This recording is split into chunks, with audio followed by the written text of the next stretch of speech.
Ja Morant has returned in a statement win over the Pelicans today, playing just amazing basketball in the second half. He had 27 points in the second half, ended with 34, and a game winner, just incredible. And to be honest, if you only watched the first half, you would assume that the Grizzlies got demolished this game. In the second quarter, the Pelicans went on a 30-5 run. Most of this damage, if not all, happened with Ja on the bench. CJ McCollum was just going crazy from three. He was acting way different, like Trailblazers CJ McCollum. But then slowly but surely in the second half, the Grizzlies chipped away at this lead. They were then down by 15, then down by 10, and then all of a sudden you look up, it's the fourth quarter, and they're down by 5. And this was with Desmond Bane struggling for most of the game. He was better in the second half, but in the first half, he was just horrific, especially from three. Something I noticed tonight, specifically outside of, obviously the Grizzlies are better with Ja Morant on the floor, is with Desmond Bane no longer handling the ball the majority of the time and Ja Morant doing so, he is much better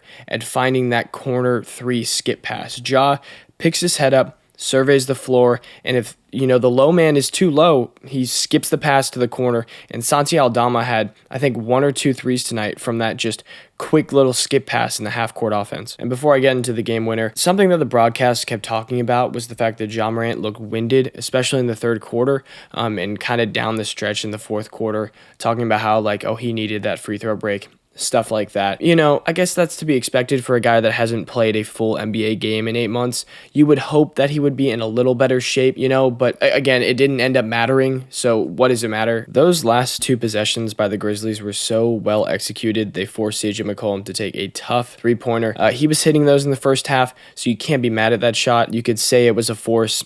I would argue it's an all right look. It's not what you were looking for. You got to find Brandon Ingram in that situation. He can get a mid-range pull-up or something. That's not your best option, even though CJ was good in the first half. He went kind of cold, but Grizzlies get a nice rebound. Ja is ready to bring the ball up the floor, and Taylor Jenkins calls a timeout, and Ja's upset by it because obviously he just wanted to go with about 9 seconds left. But it didn't end up mattering. Ja Morant gets in the backcourt, brings it up with about 6 seconds left. He drives on Herb Jones, spins away from the low man double team, and just a tough layup over Herb Jones with his right hand, falls in. The Pelicans were up big for a good portion of this game, and I still believe this was one of the best games of the year.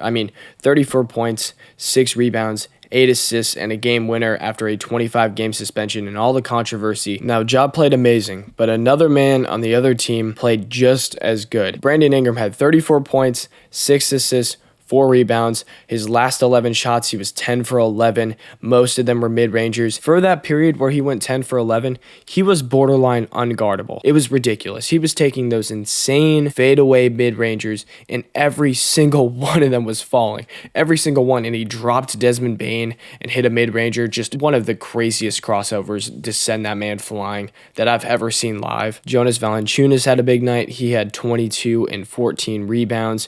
CJ, like I said, he shot 6 for 9 from 3. People were calling him trash on Twitter. Why would you take that shot? He was literally shooting 6 for 8 from 3 at that point. He was shooting 75%. How do you not take that shot, to be honest? If I'm CJ, I have the confidence of an NBA basketball player. I'm shooting that every single time. The man that did not show up tonight was the man that was drafted over Ja Morant some years ago, and that is Zion Williamson. He was 5 for 12 from the floor, had 13 points, 3 rebounds, 4 assists. He only played 24 minutes tonight. 24.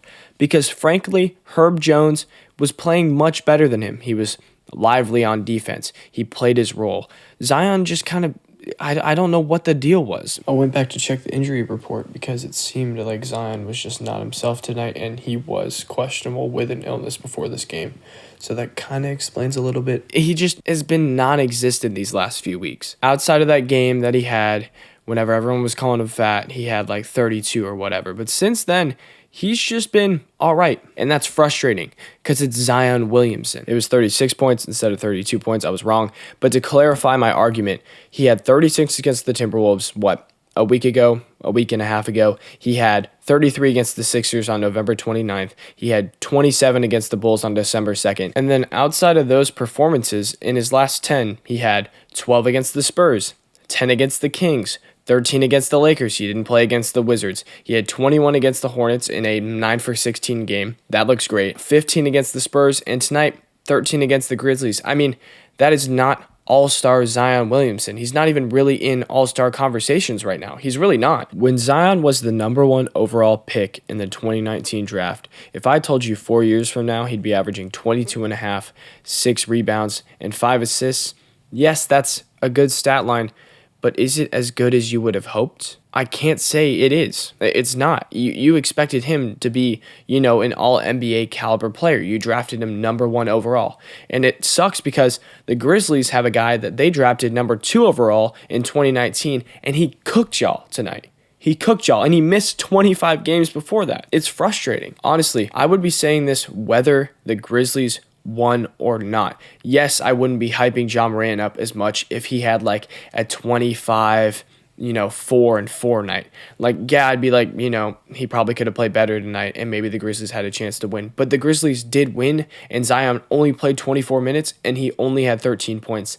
That's sadly the narrative because I want to believe in Zion. I've been a Zion fan since he was drafted. Since he blew out his shoe in Duke, I've thought, this guy's going to be amazing. He might be the next LeBron. He's not, sadly. But look, he's only 23. He's got plenty of time. He's not going to hit his prime for another few years. He just has to figure it out because right now it feels like the media scrutiny and just the general controversy and all of this bullshit that surrounds his name, it feels like it might be getting to him because he's perfectly happy on the bench. He cheers his teammates on.